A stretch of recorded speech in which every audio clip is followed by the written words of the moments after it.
Fabrizio Romano has a message for Liverpool fans about their £50 million player. Liverpool's title race received a big boost with injury updates. Richard Hughes could be crucial in helping Liverpool retain their incredible £220K a week star. Welcome, fans, to your news channel of the world's greatest club. Sunday was a timely reminder of how effective Luis Diaz can be for Liverpool. After arriving at Anfield 2 years ago, Diaz has had 2 mixed seasons with the Reds. Last year, his first full campaign was marred by injury, while he has struggled to find his form in 23 and 24. But against Manchester City last weekend, the Colombian shone. Okay, it wasn't a perfect performance, and Diaz should have won the game for Liverpool. But it was good to see him attacking and getting the better of Kyle Walker. We haven't seen enough of that this year. According to reports from Colombia, Reds fans may not realize this for much longer. El Heraldo states that Diaz's agent recently met with Barcelona president Joan Laporta. Barca supposedly wants him at Camp Nou. Today, journalist Fabrizio Romano responded to these stories. In his daily briefing column, Romano reports that there's currently nothing for Liverpool fans to worry about. I want to reassure fans that I'm not hearing anything about Luis Diaz in Barcelona, despite some stories about his agent meeting with Barca, said the transfer expert. Diaz's total focus is on Liverpool, and I also don't think it's possible for Barcelona to pay the kind of absurd fee that would be required for Diaz. Diaz is happy at Liverpool. Although he's had a tough season, this is still good news for Liverpool fans. Having spent so much time out last year, there's no doubt Diaz hasn't been the same player since returning. But really, that's normal after such a long absence. The number 7 has still been much more good than bad in this campaign, and more importantly, has stayed fit and available all the time. He certainly should have scored more than the 11 goals he's scored, but Diaz has also had to deal with his father's kidnapping, among everything else. He's kept fighting, never hidden, and meanwhile continued to give his all for Liverpool. However, if Barcelona were to come in with a crazy bid for Diaz, the Reds would have a question to answer. They paid around £50 million to sign him in 2022, and it would have to be significantly more than that. With that money, they could fund the signing of a player who would likely be more prolific than Lucho. If Diaz himself is interested in moving to Catalonia, then perhaps a sale makes sense for all involved. Given Barcelona's financial state, that would seem virtually impossible. Unless something changes, Liverpool's new manager should plan with Diaz on board. Liverpool is gearing up for the second leg of the Europa League tie against Sparta Prague on Thursday. Jurgen Klopp's team secured a convincing 5-1 away victory last week and will seek to finish the job tomorrow. Liverpool has been facing the absence of several key players in both recent games. But as we approach the international break, some experienced players are closer to returning to the first team. Players like Dominic Szoboszlai, Mohamed Salah, and Darwin Núñez are just a few who have provided a boost in recent days, with more returns on the horizon. Let's check the latest injury-related news on the team, with Klopp possibly opting to rest several players against Sparta Prague on Thursday. Trent Alexander-Arnold and Ibrahima Konate.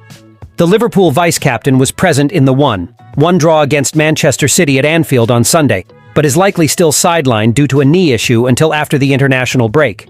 Alexander-Arnold was seen wearing a knee brace at Wembley Stadium for the Carabao Cup final. On the other hand, Konate was forced off due to an injury during the first leg of the Europa League clash and would miss the game against Man City.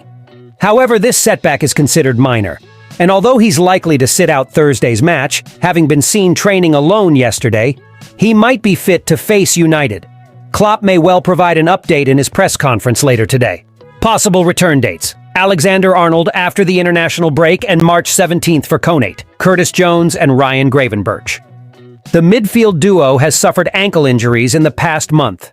Jones got injured against Brentford, while Gravenberch was affected during the victory at Wembley. Jones is likely to be one of the first players to return for Klopp in the coming weeks, despite being seen limping during the celebrations of Virgil van Dijk's goal against Chelsea. As for Gravenberch, his injury was less severe than it could have been, but it should still keep him out until after the break. Possible return dates: after the international break, against Brighton and Hove Albion on March 31st. Alisson Becker and Diogo Jota. The Brazilian goalkeeper has been out for the last 8 games for the club, with Karim Kelleher playing exceptionally well in his absence.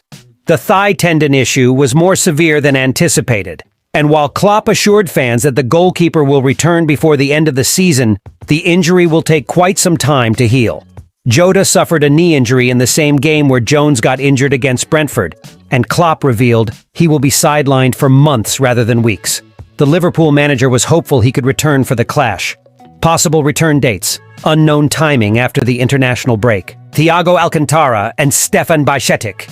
The Spanish midfield duo has faced injuries throughout the 23 and 24 season, with the former making his first appearance only against Arsenal in February before suffering another injury in the match. Currently, it's unclear if Thiago will return to play for the club before his contract expires this summer.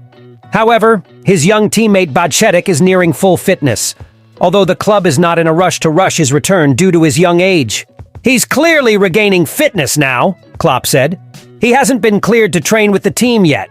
He's no longer feeling any pain, which is obviously the most important thing." Liverpool's defender Virgil van Dijk will be out of contract next summer. The Athletic reported that Richard Hughes, the future sporting director, is well positioned to help negotiate a new deal for him. With Jurgen Klopp's departure, fans hope some stars won't follow suit. If Van Dijk doesn't sign a new contract, the next transfer window will be crucial in deciding his future. Hughes can assist Liverpool in renewing Van Dijk, who shares an agent with Bournemouth players. The situation is concerning for the Merseyside club. Van Dijk has been in great form this season, and losing him would be disastrous. Hughes, former Bournemouth director, is set to move to Anfield and can help tie Van Dijk to a new contract. Van Dijk hasn't confirmed if Klopp's departure will affect his future, but he's aware the club will face a big challenge in replacing the coach and reshaping the team. Salah and Alexander-Arnold are contracted until 2025. Liverpool is waiting to start negotiations. Mohamed Salah and Trent Alexander-Arnold also have contracts until 2025, and a report from The Athletic states that Liverpool is waiting for the right time to begin negotiations. The Reds have long-standing relationships with the representatives of the key duo, and so far, neither player is expected to leave. Salah is attracting attention from Saudi Arabia, which could have a significant impact on his future, especially considering his age. Liverpool may be tempted to cash in next summer if unwilling to sign a new deal. Thank you very much for watching until here. Until next time.